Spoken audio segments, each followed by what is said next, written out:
Today we will speak about hydrography and bathymetry using UAV. In October, we had a webinar about bathymetry, but in past 2 months we met demand for other types of sensors which can be deployed to the water using UAV, and we decided to extend that topics of our webinars and our supported technology to cover more possible applications using UAV and measurements of related to the water.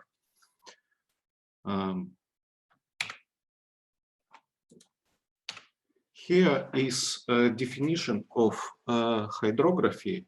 I will not read it. In general, it is all about gathering different parameters of water and interpretation of gathered data and, of course, use of data. Why I use different colors for oceans, coastal areas, and lakes and rivers?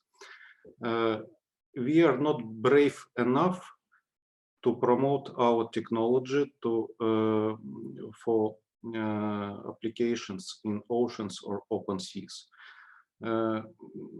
Because we understand that UAV, at least current commercially available drones, which with reasonable price, are not applicable to do such surveys because of limitations in flight time, in wind resistance.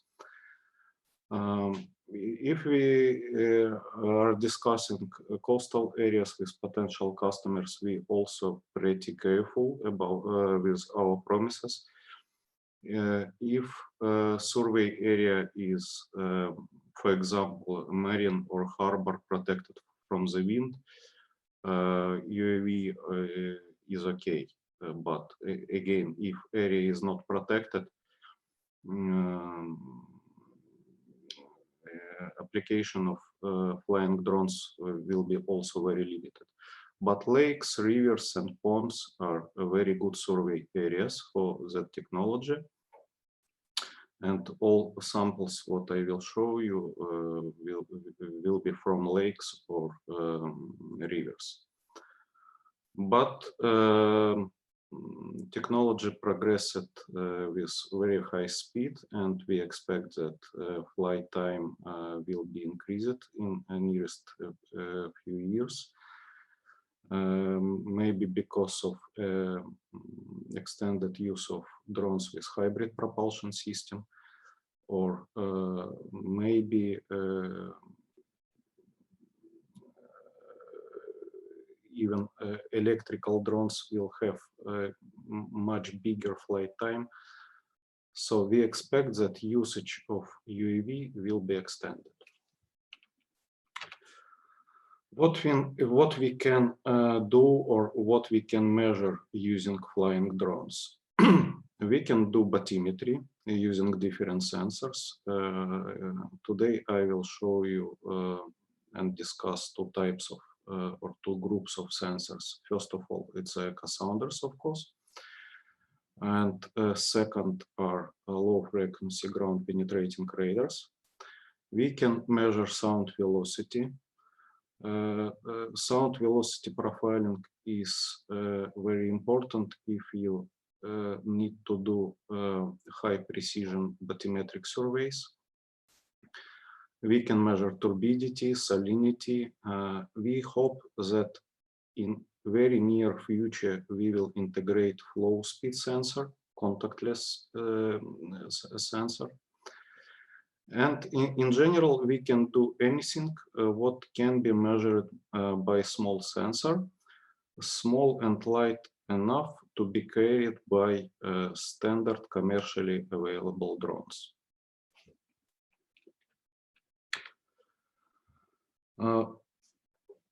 In what situations we can prefer UAVs and not to use standard hydrographic methods of measurement? Standard methods, I mean, first of all, using manned boats or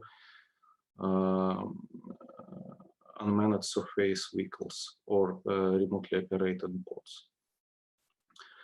First scenario is small and or very shallow water where we cannot use manned boat or even unmanned surface vehicle.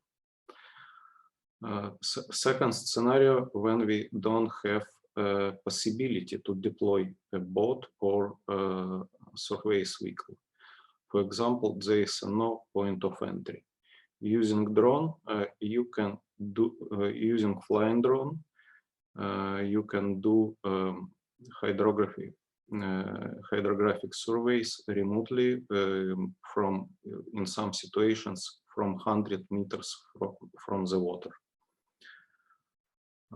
Third scenario, if there is a lot of seaweeds or debris in the water and you cannot use anything flying in the water and especially with propellers. Next scenario, it's contaminated water or dangerous liquids when for some reasons access to the water, for safety reasons, access to the water is prohibited.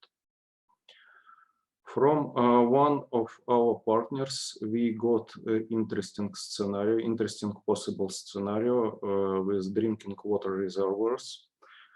To put something to the such reservoirs,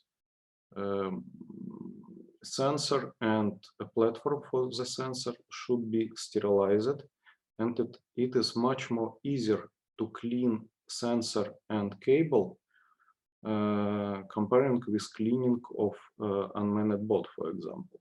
But we, at the moment, we never meet such scenario in practice, but maybe it's possible. And for contactless sensors, UAVs, flying drones, can be perfect in case of extremely strong currents. Also, flying drones have additional benefits.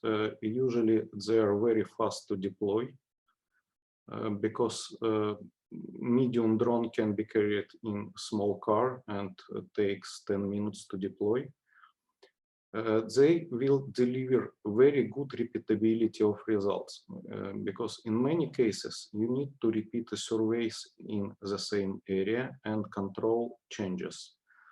Drones in automatic mode, even without use of RTK GPS, will follow the road, will follow survey pattern with very, very high precision. If you will use drone equipped by RTK receiver, drone will follow the road with precision around 20 centimeters. So you will get very good repeatability of results, allowing to compare, to track changes with very high precision. And drones have excellent maneuverability in cases when you need to do measurements in very limited spaces. Drones can be only option. Here is photo of real surveys where we can see combination of parameters. First, there is no point of entry to the water.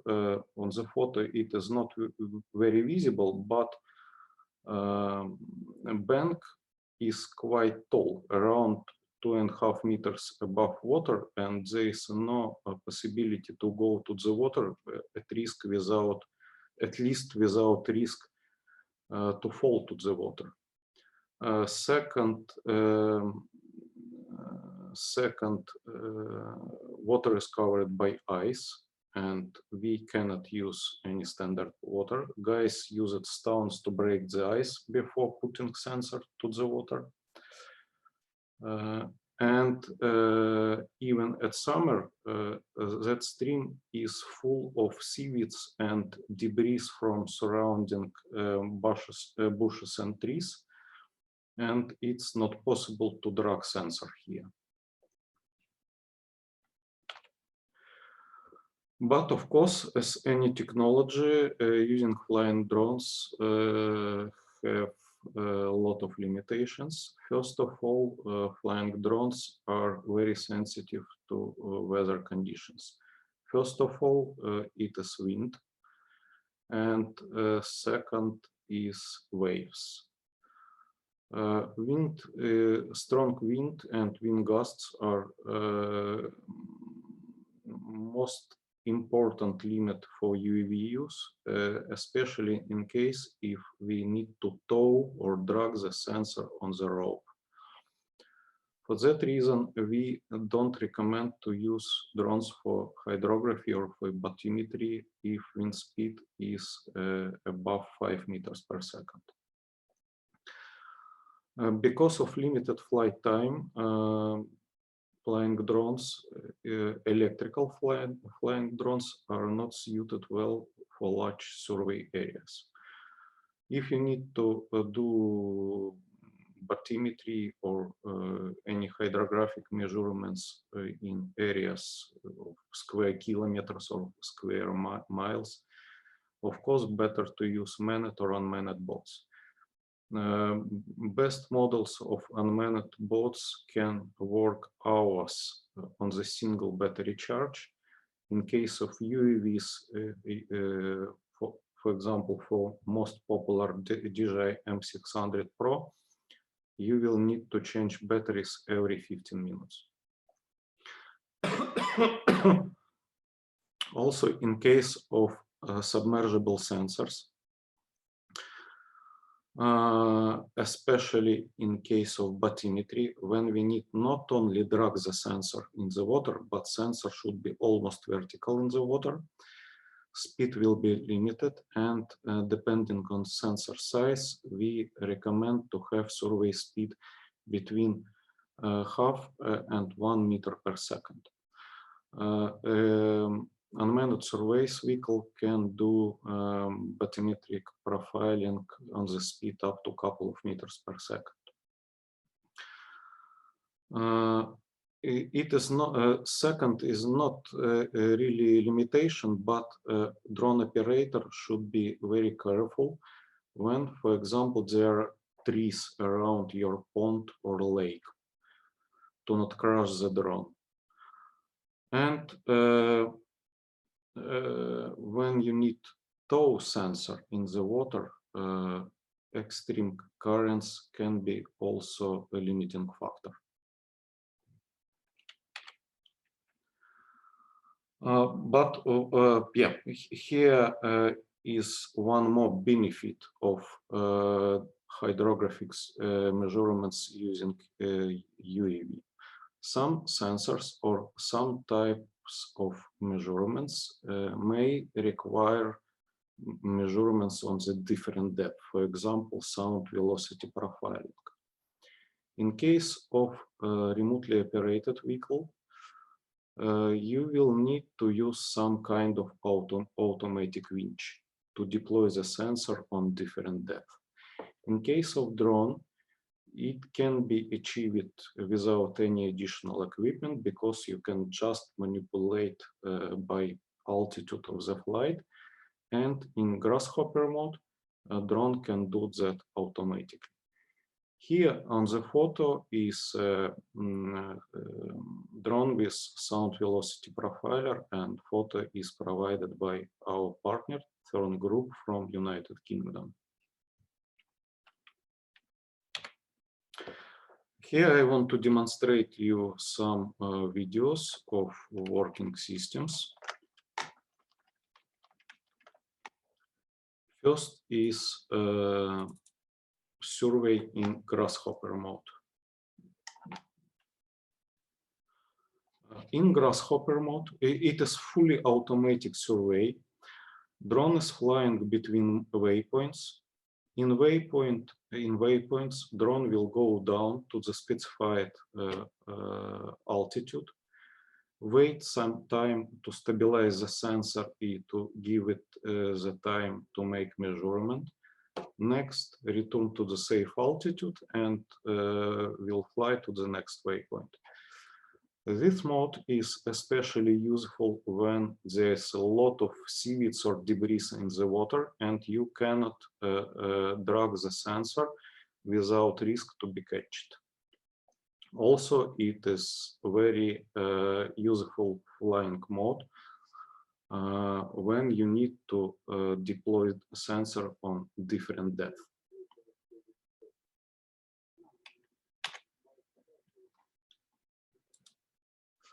Second video is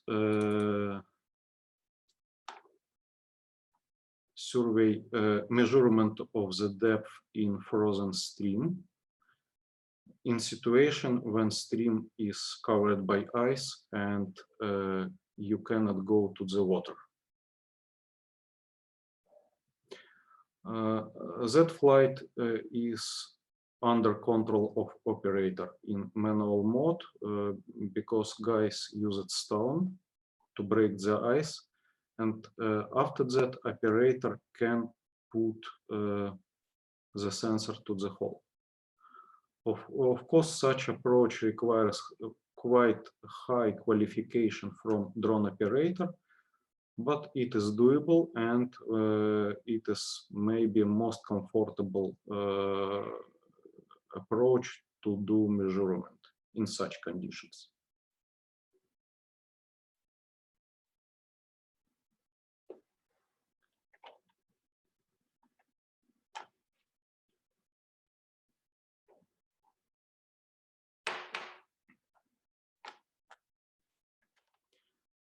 And last video was provided by our customer from Brazil, company called Geotechnologia.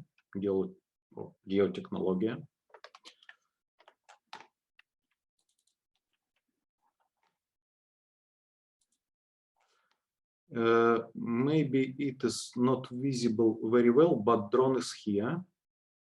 Drone with low frequency ground penetrating radar.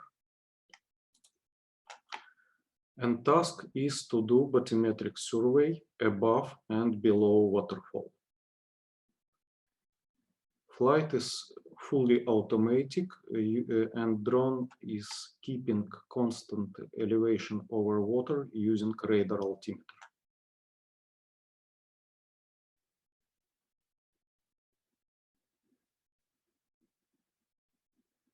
It is absolutely extreme sample of using that technology, but maybe it is only available method to do measurements in such conditions, over or close to waterfall.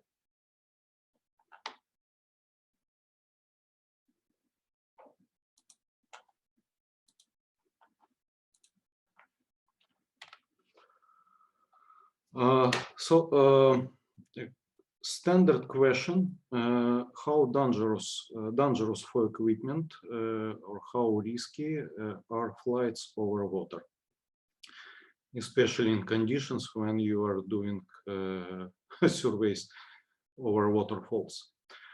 Of course, potentially such flights are very risky. In most cases, any serious issue will lead to full loss of equipment, especially in case of flights over salt water or over dangerous liquids. Even if you will be able to recover drone and your equipment from the bottom, in case of salt water, it will be fully damaged in seconds.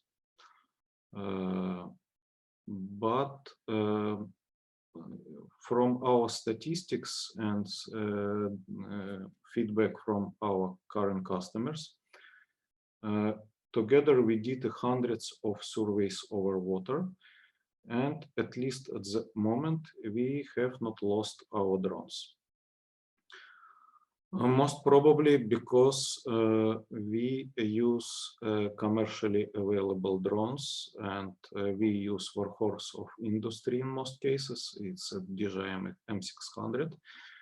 That drone is pretty robust, and all crashes with M600 in the past, I mean not surveys over water, but over land, were because of operator mistakes. You need to be paranoid with pre-flight check, and in case of any doubt, you should not fly until state of your machine and your gear will not be almost or not ideal. Second, next consideration is state of your batteries. In case of flights over water, batteries should be in excellent condition, and you should not fly until batteries are almost empty. In our practice, very often when we are flying over ground with geophysical sensors like ground penetrating radars or magnetometers on very low altitude, we can fly until, for example, 10% left in the batteries. In case of flights over water, good approach to interrupt the mission when you have at least 20% of batteries or 30% of batteries. Better to do an additional flight, but not to risk your expensive equipment. And of course, good approach is to have insurance. I don't know how expensive can be insurance outside of European Union, but here we can order insurance for approximately between 10 and 20 euros per day for a set of equipment which costs around 25–30,000 euros.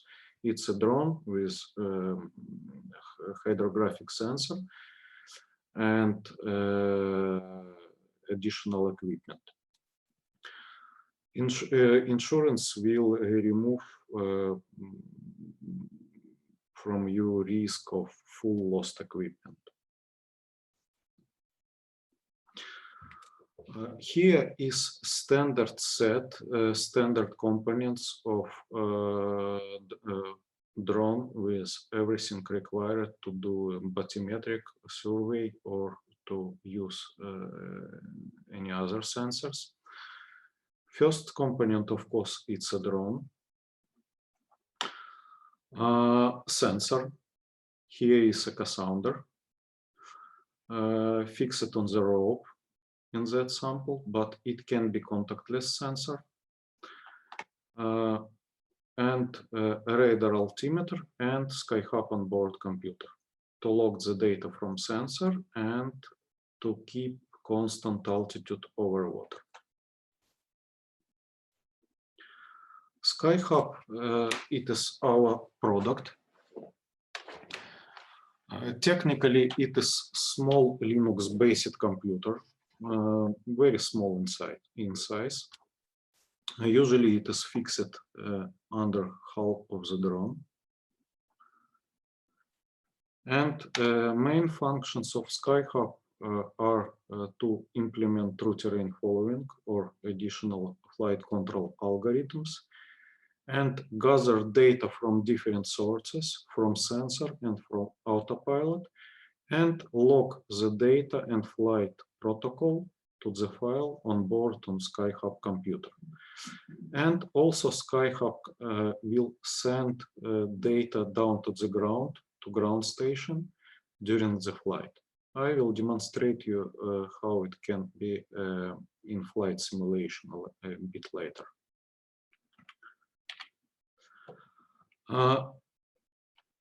SkyHub can implements different flight algorithms. First is terrain following. Initially, terrain following was created for missions with geophysical sensors, which require constant elevation of the sensor over ground, like ground penetrating radars or magnetometers, and last our sensor metal detector. But also we use, and we and our customers use terrain following to keep constant altitude over water surface. Second algorithm is Grasshopper. When drone is flying between waypoints and lowers altitude in waypoints, make measurements, and next will go back to the safe altitude and fly to the second waypoint. Grasshopper also was initially developed not for hydrography or for bathymetry. Initially, it was implemented to deploy seismic sensors from safe altitude, but we found that Grasshopper algorithm is very useful also for discussed applications. And next custom algorithm is altitude hold. That algorithm is to assist operator in case of manual flights. For example, if in situation like here, if you need to do measurements in a very limited space between obstacles, or you need to put a sensor to the stream or trench to measure the depth or to make another type of measurement, automatic mode can be not suitable. First of all, because to use automatic mode, you need very precise map of survey area to see water and all obstacles on the map for mission planning. And also drone should be equipped by RTK receiver, and everything should be very, very precise in such conditions. So manual measurements can be suitable and can be preferable. But in our first experiments, we found that when operator should control altitude of drone over water, and in case of submersible sensor, operator cannot see depth of the sensor in water and should monitor altitude visually or using indicator on computer, altimeter on computer to keep constant altitude. Also, operator should control more or less constant speed and distance from obstacles. So we found that workload, even for experienced drone operator, can be too high. So we are implementing a pretty simple altitude hold mode when drone will keep constant elevation over water using radar altimeter, but operator can control manually using right stick of drone controller.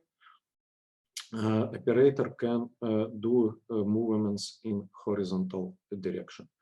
Of course, operator can use left stick to control altitude, but if operator will not move left stick of remote controller, drone will keep constant elevation over water with very high precision, around 2 centimeters.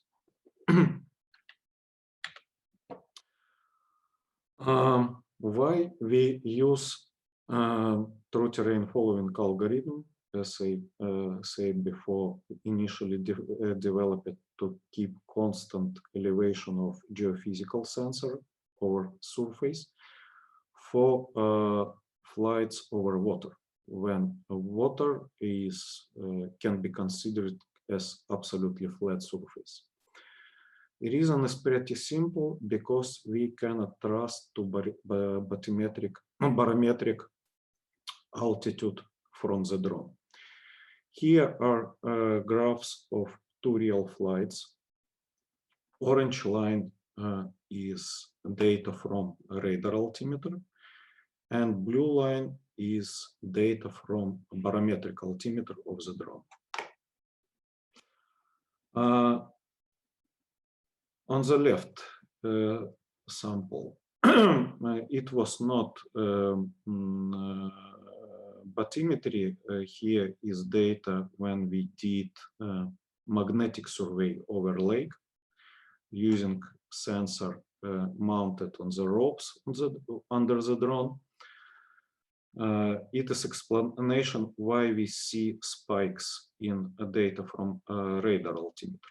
But altitude measured by radar altimeter is more or less constant when flight was over water surface, but we see drift of measurements from barometric altimeter. And flight time was approximately 15 minutes. It was DJI M600 drone, and altimeter drift is around 1.8 meters. Distance between sensor and water surface was approximately 1.5 meters. So without radar altimeter, approximately here, barometric altimeter drift was big enough to put sensor to the water. And here is absolutely extreme sample of barometric altimeter drift. It was another drone, M210. During the single flight, here is a part over water surface. Drift was 17 meters. So it is absolutely not acceptable, and it is the reason why we should use terrain following for flights over water. Of course, if you use drone equipped by RTK receiver like M210 RTK or M300 RTK, you can try to use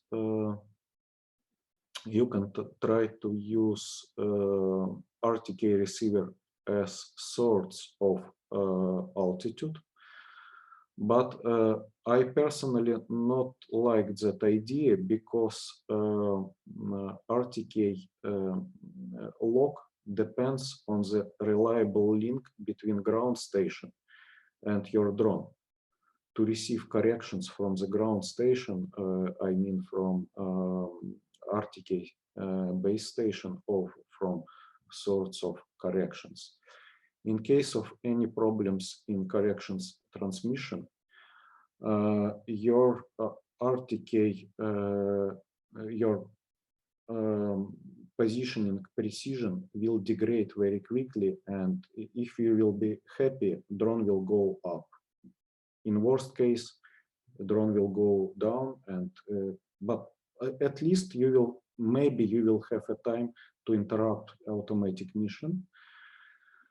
But I prefer to use something working on the drone and not depending on infrastructure of your survey. I mean, from dependence on ground station and radio link.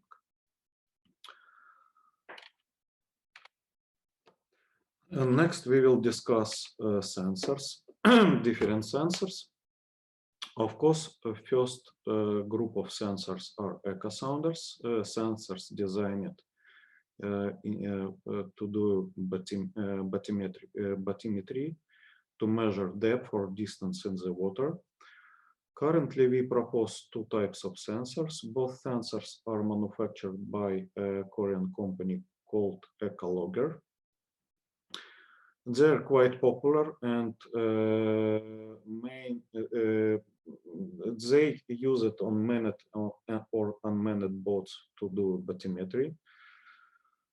First sensor is single frequency, has maximum range around 100 meters, pretty light, and can be used with medium drones like M210 or M300.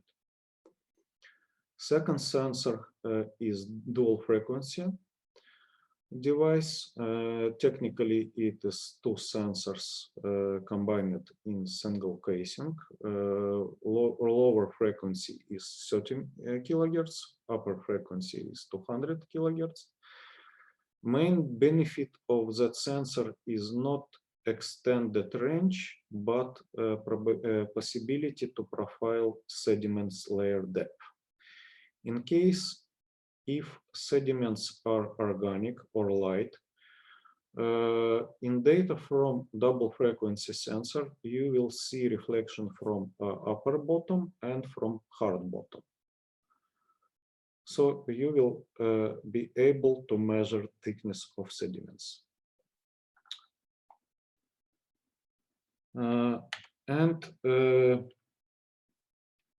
Sensors from Echologger can work in two modes. First mode is altimeter mode or NMEA mode. In that case, you will have, as a result of measurements, you will have file in absolutely standard NMEA 0083 format, which can be imported to many standard hydrographical software packages because it's an industrial standard. And second mode of the sensor is full echo sounder mode, when we record, when we digitize received reflection from underwater. Such mode is especially useful for double frequency echo sounders, and you will see reflections from objects on the water. Funny fact, we were able to see fish in a lake when we did our test surveys.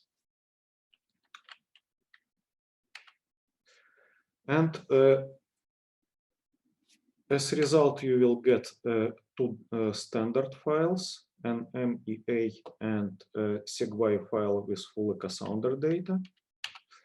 And also we log textual file in a comma-separated values format, where we log GPS time, pitch roll yaw of the drone, coordinates, altitude, and also measured data measured by sensor. In case of echo sounder, it's a depth calculated through depth.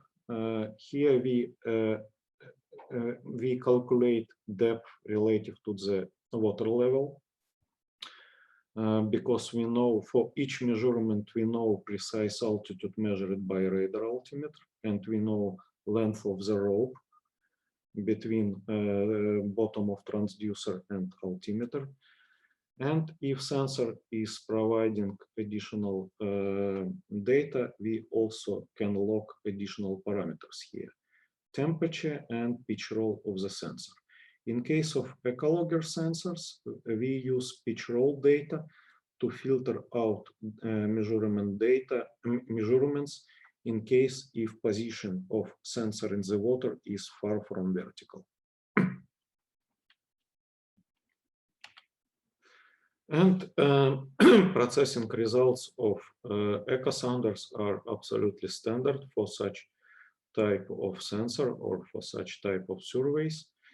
We recommend Hydromagic software from a company called EFO software, because together with Hydromagic team we spent a lot of times to do a lot of tests to guarantee fully compatibility of our data with software. But in general, you can use any hydrographic software which can import comma-separated values for XYZ files, or can import standard NMEA files or SegWile files with full EchoSounder data. Frequently asked questions about submersible sensor, which we should tow using the rope. First is positioning lock between drone and sensor in the water.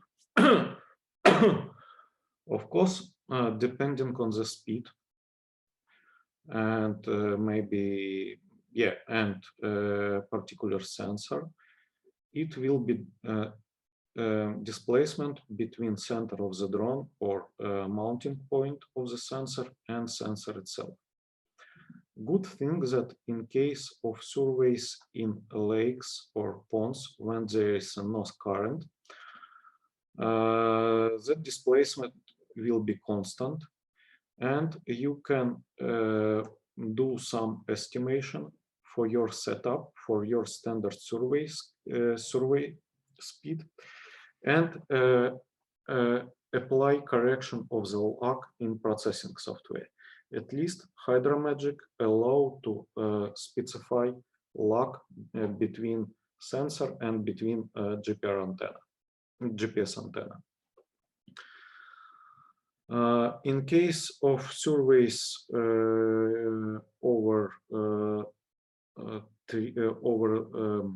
for example, rivers or streams with strong current, usually you will do cross sections, and a lock will be also constant, and you can also apply correction during the processing. In case if you don't need centimeter precision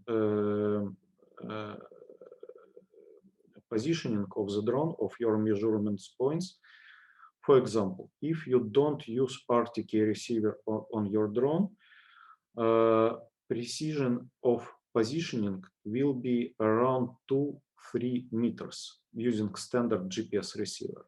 And in that case, you can ignore displacement of sensor relative to the center of drone or GPS antenna. RTK receiver can be used to get precise positioning. In case of M210 RTK system or M600 RTK or new DJI drone M300 RTK, if drone is in RTK mode, we will log precise coordinates automatically in all data files, NMEA, SegWile, and positioning log. If your drone is equipped by third-party RTK receiver, for example, popular configuration when you have additional PPK receiver attached to the drone, and you can get positioning solution file after the flight only. You can apply corrections in post-processing. The same Hydromagic allows to apply corrections from positioning solution file to the data from EchoSounder. And last standard question is type of liquids. In general, EchoSounder can work in any type of liquid. It can be fresh water, salt water, it can be any liquid, even don't water, but you have to know speed of sound in that liquid. The same Hydromagic allows to specify speed of sound in the water, in the liquid, to calculate recalculate depth. from the data gathered by EchoSounder. And if you don't know sound velocity in your liquid, or you need to get bathymetric survey with high precision, you can use sound velocity profiler to gather precise actual data before or just after your bathymetric survey. Next, sensors are low frequency ground penetrating radars. In general, it is not main application area for ground penetrating radars, but they can be very useful in some scenarios, because main benefit of ground penetrating radar as a sensor for bathymetry that ground penetrating radar works without contact with water surface. So first obvious application of ground penetrating radar is survey over ponds or lakes or rivers when there's a lot of seaweeds and you absolutely cannot use sensor in the water. Second, I demonstrated you a video with survey over waterfall. Ground penetrating radar is only option to do bathymetry in such conditions when you absolutely cannot deploy any boat, surface vehicle, or send a strong guy with measurement pole. And interesting application scenario is depth measurement through ice. When water in the winter, when water is covered with ice, you can still do depth measurement, and very interesting that in case if water is covered by thick enough ice, you will get even better conditions for ground penetrating radar because ice layer will act like kind of damper for electromagnetic waves between water and air. I calculated amount of energy for both variants, when with ice or without ice, and according to my calculations, amount of energy penetrating to the water in case of water covered by ice will be approximately 4–5% more comparing to the merging without between water and air. It is not too much, but better than nothing. So you can do measurements, depth measurements through ice, and you will get better maximum depth comparing to the normal conditions. And additional benefits of ground penetrating radars that you can estimate sediment layer thickness as using double frequency echosounder, and you will see objects or irregularities in sediments layer. Of course, electromagnetic waves can penetrate through sediments layer if it is organic sediments or not very hard sediments. If it's some mix of clay with something, you will see reflection only from top bottom. Ground penetrating radar sensor designed primarily not for bathymetry has some drawbacks. First is more complicated data processing, And in general, echo sounders will provide much better precision. Sensors from echologger, for example, have precision around 0.2% of the depth. For example, in case of maximum depth 10 meters, precision or error will be around 2 centimeters.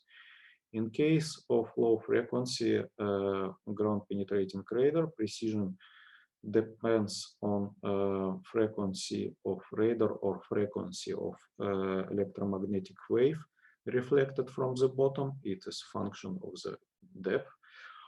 But for example, for 125 megahertz, it is radar here. Vertical resolution or precision, as I remember, will be around 30 centimeters. But again, in some conditions, ground penetrating radar can be only option to do bathymetric surveys. And as a result of data processing, you can get the same outcome as from echo sounder. You can get bottom profiles in 2D, and also you can get 3D models of bottom or your sediments layer using some sophisticated software like GPR Slice or Geolytics.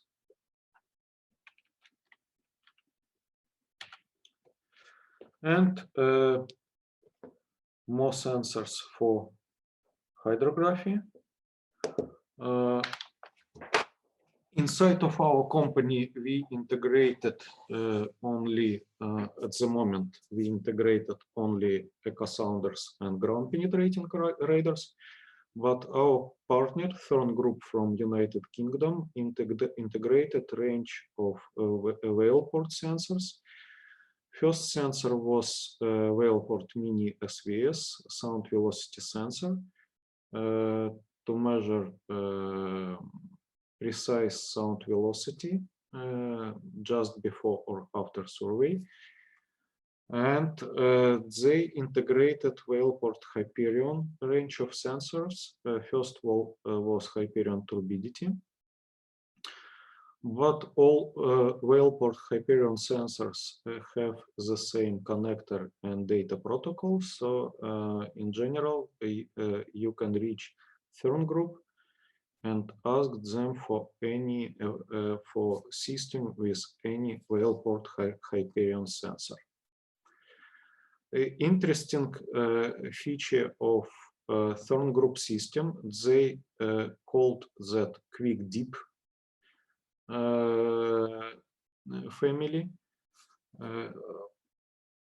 Of course, they use our components, I mean UgCS ground control software. Here you can see radar altimeter and the SkyHub, our onboard computer, somewhere on the drone. They use automatic quick release device. If sensor will be catched by something and operator can release sensor, applying some excess power to the motors, a drone operator can break the line because quick release device is calibrated for some force, certain force, and at least you can save your drone, but you will lose your sensor in the water. But interesting feature. Also, Thorn Group currently is integrating side scanning sonar. It is a pretty popular request from potential users of technology for search and rescue operations, first of all, and they're integrating a side scan sonar kit from Imaginex, Canadian company. The same kit is used inside of quite popular imaging export scan device, and for us also it's pretty interesting to see what our partners will achieve, because it's a very, very popular request to scan the lakes or ponds or rivers and to see in high resolution and in real time what is on the bottom. Short demo how to plan missions to do different kinds of hydrographic or bathymetric surveys.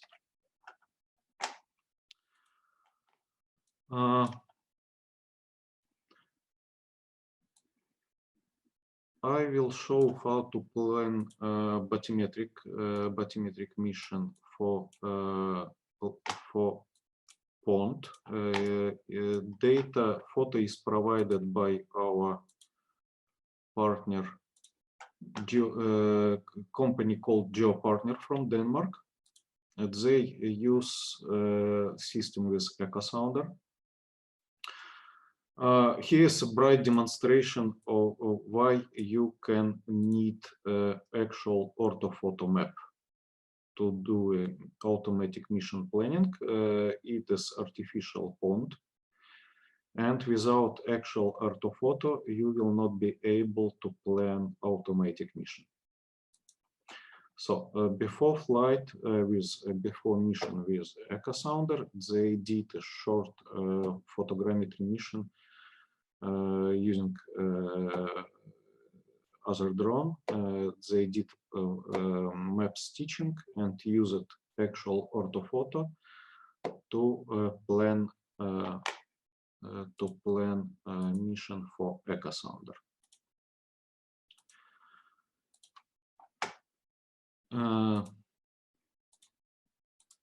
Planning is pretty simple. You need to specify first waypoint where you are going to take off, and next use area scan tool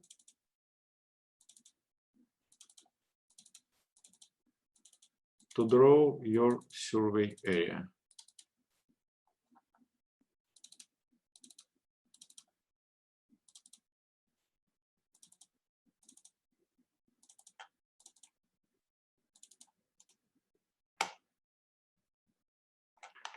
Next step is specify direction of survey lines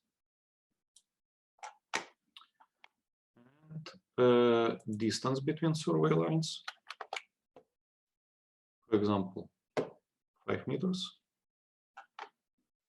And in some cases, you can see that survey lines will go outside of your survey area, and you will need to do some corrections.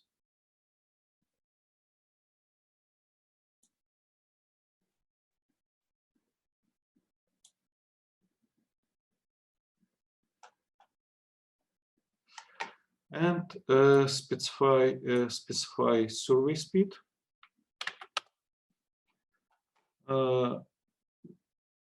To check flight time. So such survey can take 10 minutes and will require just one flight of the drone in automatic mode. So in general, that route is not very accurate, but good enough for demonstration. During the flight, to execute the mission, you need to upload your route to the drone.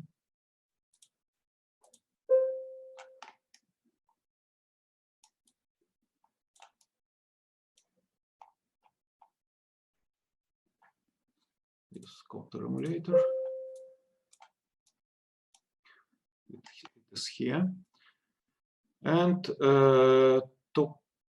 to manage terrain following, and to see data from sensors attached to the drone, it is necessary to use additional application. It is kind of plugin for our standard UgCS software. Here you can set flight altitude for terrain following, specify speed of survey, and here you will see data from sensors attached to the drone. It can be, of course, altimeter. It can be echo sounder or any different sensors compatible with our system. So next step will be send your drone to the mission.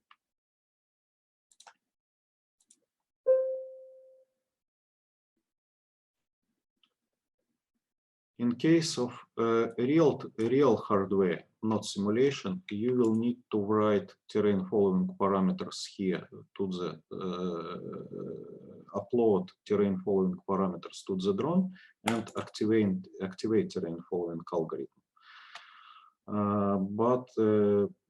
Yeah, it will add just 2 clicks of mouse comparing to the standard automatic drone mission.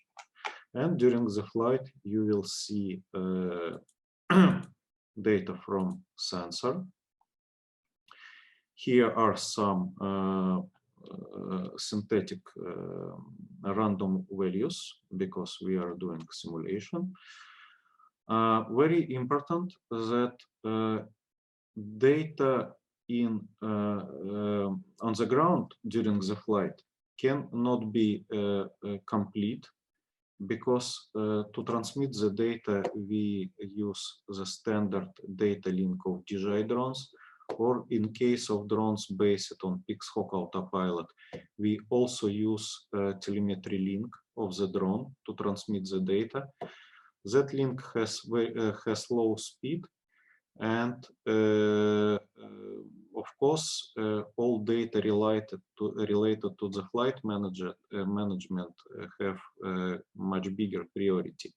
So we decided to send only subset of the data from sensor down to the ground, just to give confidence to the operator that everything is working, sensors are working, and data is logging. And full data in geotagged form is logged on board of the drone.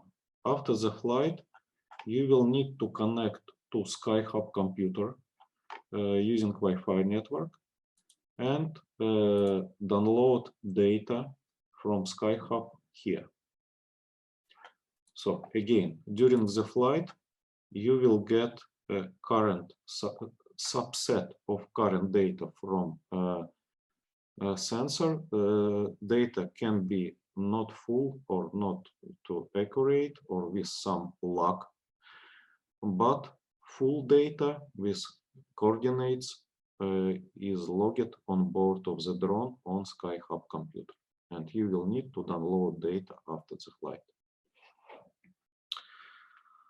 So that's all for mission planning and execution.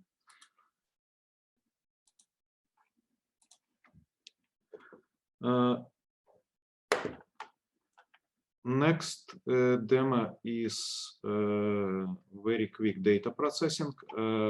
Initially, I planned to demonstrate data processing in Hydromagic, but we got many requests about data from ground penetrating radar,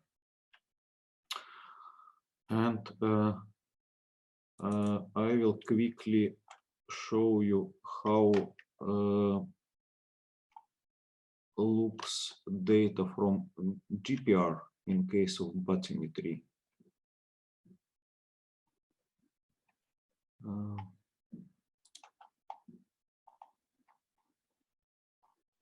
One second.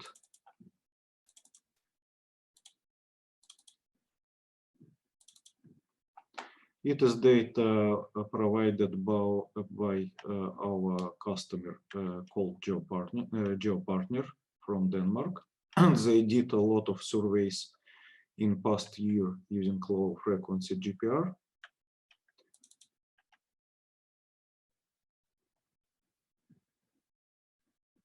It is raw data downloaded from SkyHub.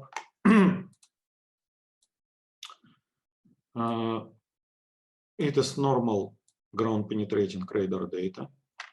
And to see something useful, it is necessary to do two basic processing steps. First is remove background, and next increase gain to see a weak reflection from the bottom. Here you can see flight trajectory, and here is reflection from the bottom.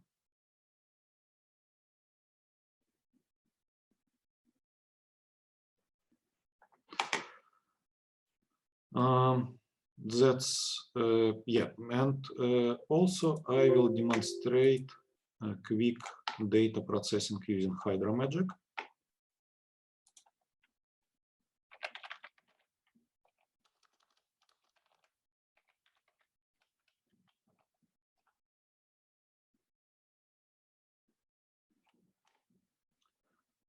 First step is a new project creation.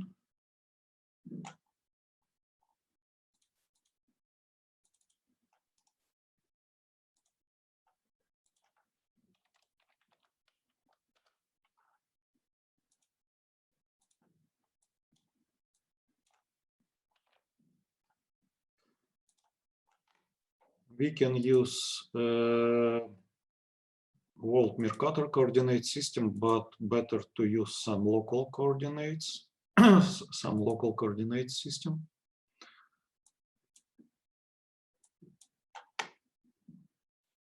First step is, second step is data import. I will import data recorded in NMEA format. Here imported to specify sentence as DDPT, depth below transducer.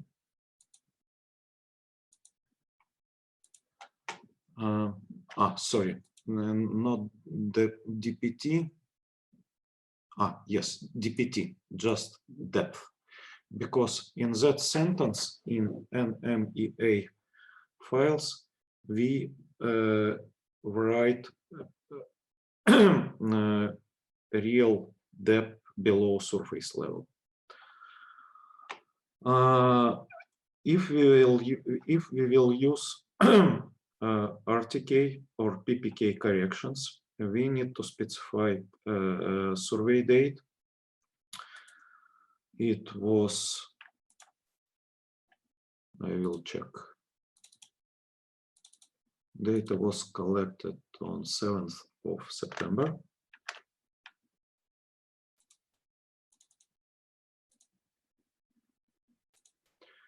And important to specify just UTC.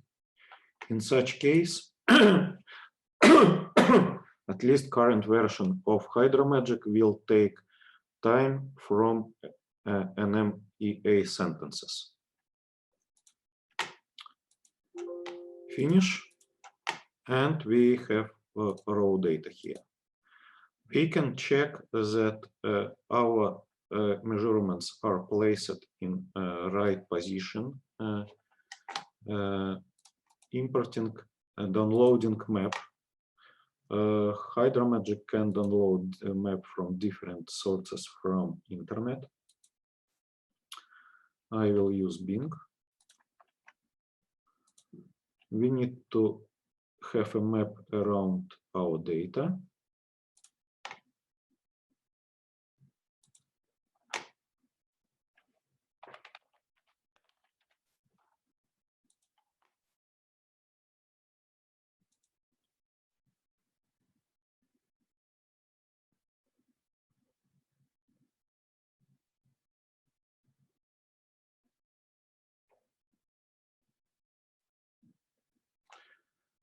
Okay, it seems that coordinates in our data files were correct. Second step is convert raw data to soundings. In terms of Hydromagic, soundings it is depth measurement data with applied corrections, filters, and so on.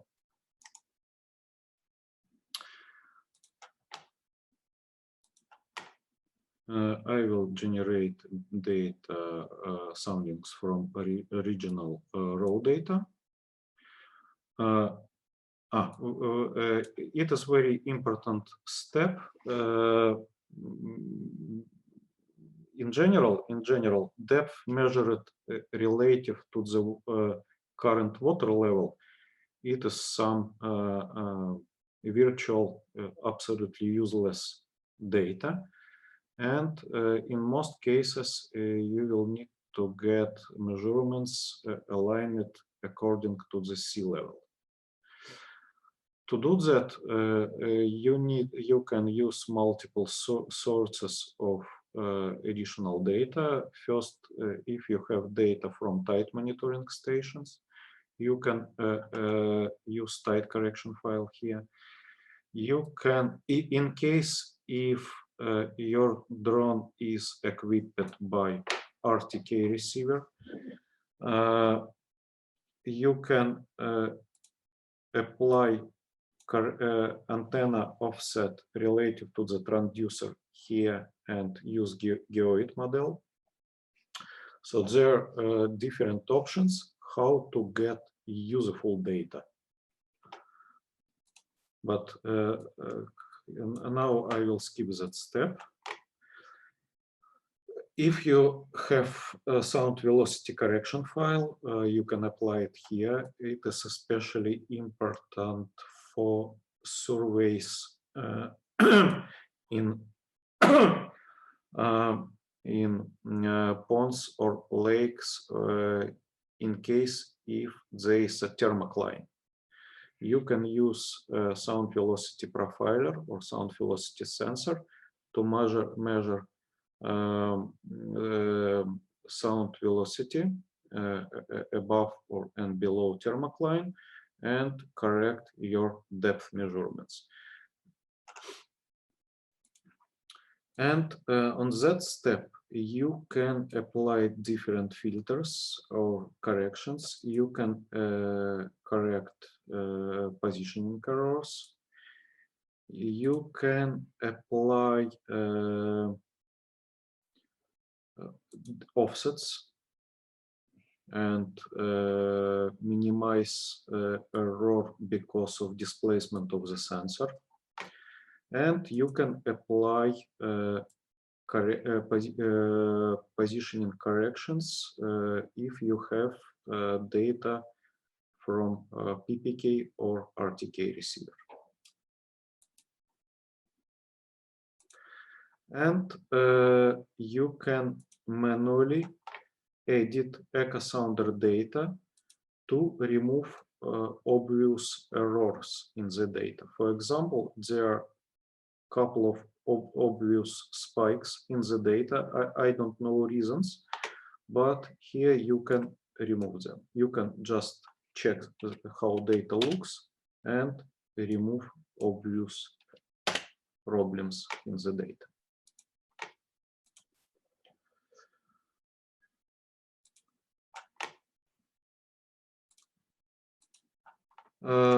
Next standard step, if we need to get a color legend for our data, we need to specify color palette. For that, we need to know maximum depth in our data. We can check it using echogram window. So maximum depth here is around 4.5 or almost 5 meters.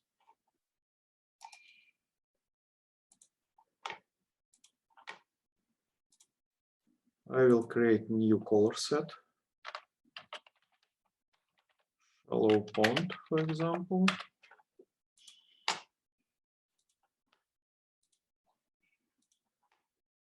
And we'll generate palette for depth range up to 5 meters with half of meter step.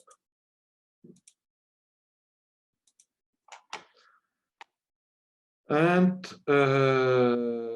okay, we have imported soundings, and next standard step is specify boundaries of survey area to generate matrices or 3D models and to make cross sections.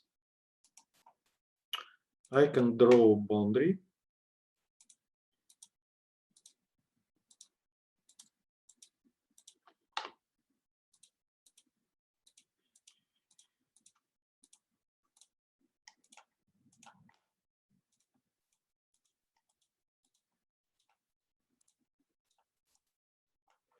And I can use it also as elevation reference when I will generate matrix. I will set 0 here. And next I can generate matrix from our data.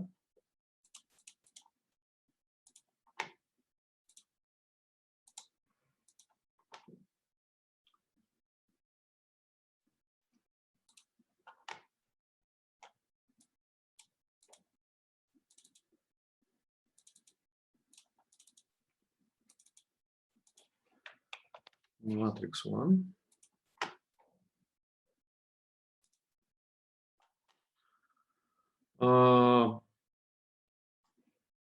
What we can do next? We can, we can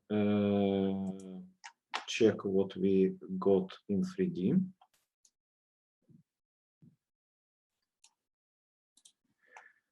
We can generate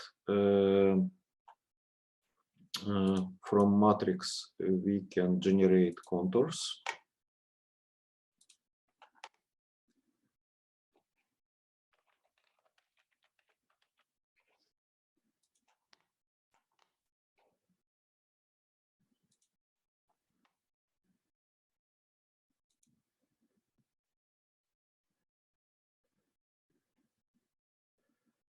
And standard types of reports are cross sections.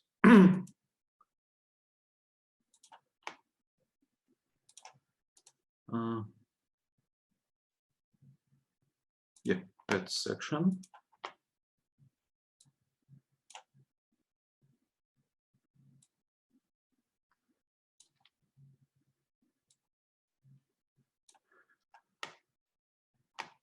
So having matrix and defined cross sections, we can do different reports and calculations. First of all, we can, of course, in case of ponds or lakes, we can calculate surfaces and volumes.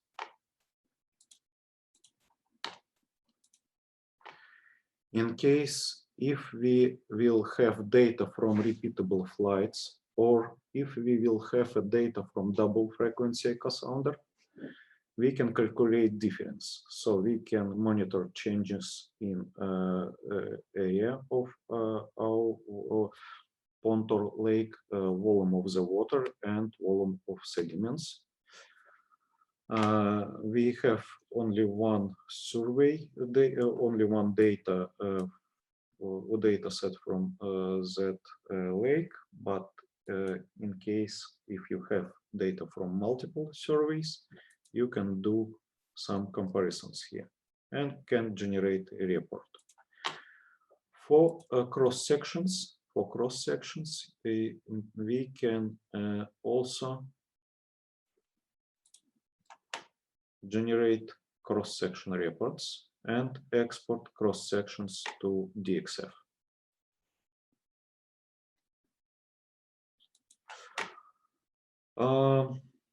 It seems that's all.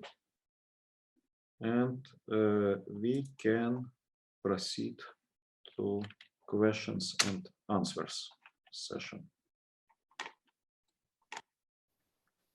Yes, many thanks. We have also from our visitors feedback that wonderful presentation, Alex. Thank you. So yes, as always, Kristaps has already started to answer for some questions. So, but we have still some quite of questions. Will you prefer to read them by your own and answer? Yes, I will try. Interesting. You can't find Zoom? Yes, Yes, I found it.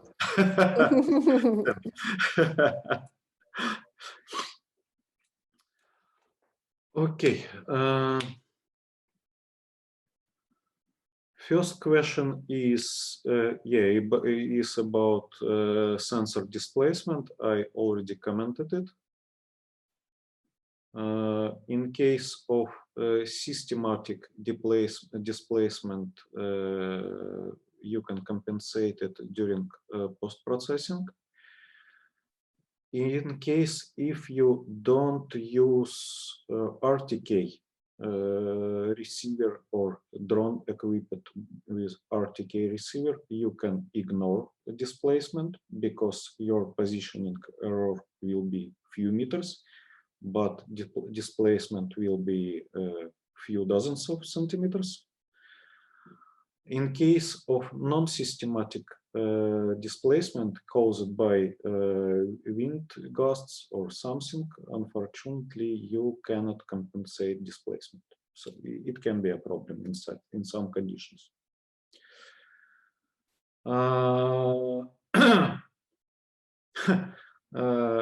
Yeah, funny question. What is the ideal software to process UAV GPR data? Ideal software, it is what you know. And are you geophysicist or not? Or will you use that software almost every day or not? Maybe most powerful software package to process ground penetrating radar data is GPR slice. But it is software created by geophysicists for geophysicists. And if you prefer to work with something more simple, you can use Prism 2 software, for example. We supply Prism 2 for free together with our systems. But Prism 2 doesn't have a possibility to generate and export three-dimensional data. Also, there's a new online system called Geolytics, which is something between Prism 2 and GPR slice, and have internet client. You should upload data to the internet and process it here. From my experience, Geolytics can be used after a few hours of experiments, and quite promising. It is quite promising system. But you cannot use Geolytics, of course, if you don't have internet connection, if you are in the field in wilderness. Second question is, can we tell the maximum current speed for sensor deployment? For sensors which work without contact with water, I mean low frequency GPR, current speed, of course, doesn't have any influence. In case of submergible sensors, for echo sounder, we recommend maximum speed of survey relative to the water 1 meter per second. What does it mean? If you do cross sections of the river, for example, and current speed in the river is around 1 meter per second, you will get more or less good data. Maybe you will need to use a more heavy additional weight on the sensor to stabilize it in the water. Because we supply not just sensor, we supply a additional stainless tube which works as protection for the sensor in case of hard lens, and also it acts as additional weight to stabilize sensor in the water. What we currently supply is optimized for speed relative to the water, for maximum speed 1 meter per second. We started experiments with different shapes of sensor protection, of sensor stabilizer. Maybe we will find some torpedo-like sensor casing, but currently for submersible echo sounder, we recommend not to exceed the speed by 1 meter per second. Can you provide practical demonstration showing connection between drone, SkyHub, altimeter, sensor, UgCS for desktop and mobile? I can recommend to review our previous webinar for bathymetry, and you will find demonstration of working system on the table. Echo sounder, drone, SkyHub, altimeter, and all components together. Currently, we don't have equipment and we don't have time to demonstrate that. Any chance the kind of analysis can be performed with LiDAR? If the question about green LiDAR for bathymetry, we don't have experience with green LiDARs. We know that at least 2 manufacturers supplies green LiDARs applicable for bathymetry, and we don't have customers who use them. Main stopper is extremely high cost of green LiDAR systems. Benefits are also obvious, because in the single pass you will get point cloud of your coastal area from land and from bottom and from water surface, from objects on the bottom. Yeah, main drawback is extremely high price of such sensors and limited depth.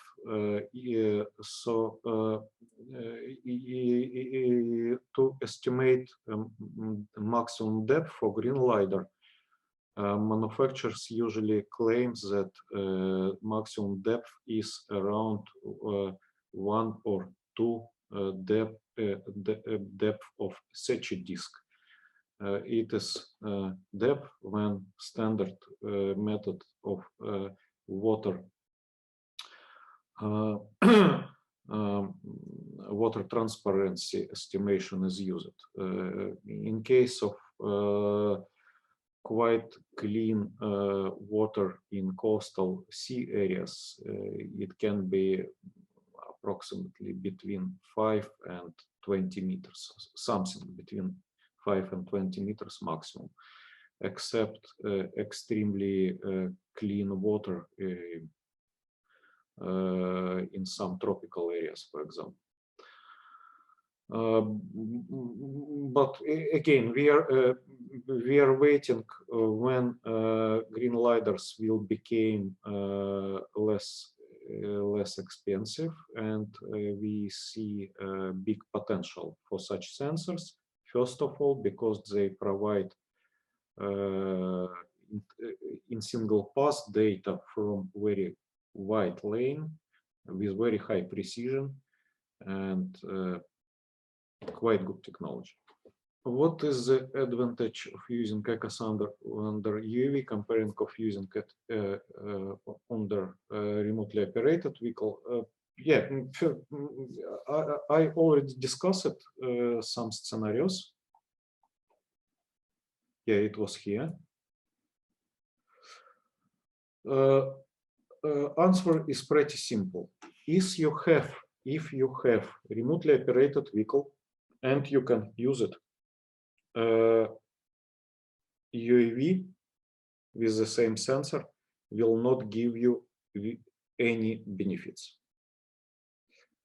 In case if you cannot use remotely operated vehicle, for example, because you don't have access to the water, liquid is dangerous, or some combination of restrictions, you may use UAV. And if you don't have already remotely operated vehicles, but if you are a drone service company and want to start want to provide new type of services for your customers, UAV can be your entry ticket for at least small scale surveys, because